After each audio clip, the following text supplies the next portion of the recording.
যোৱা 14 জানুৱাৰী তাৰিখে মই ৰাণী চাপৰি পৰিদৰ্শন কৰিবলৈ আহিছিলোঁ আৰু সেই সময়তে স্থানীয় কৃষক সমাজৰ সৈতে কথা বতৰাও পাতিছিলোঁ আৰু তেখেতসকলৰ বিভিন্ন সমস্যা সন্দৰ্ভতো মই বুজ লৈছিলোঁ। আলোচনা কালত পোনপ্ৰথমে আমি দেখা পাইছিলোঁ যে আমাৰ ৰাণী চাপৰিত অসম চৰকাৰৰ ইৰিগেশ্যন ডিপাৰ্টমেণ্টে স্থাপন কৰা সোলাৰ পাম্পসমূহ বেয়া হৈ আছিলে।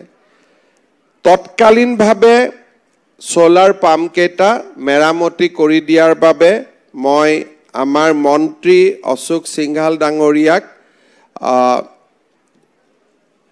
অনুৰোধ কৰিছিলোঁ আৰু আজি আমাৰ বাবে গৌৰৱৰ কথা যে প্ৰায় ভালেকেইটা আমাৰ সোলাৰ পাম্প যিখিনি আছিলে সেই গোটেই সোলাৰ পাম্পখিনি বিভাগে মেৰামতি কৰি দিবলৈ সক্ষম হৈছে।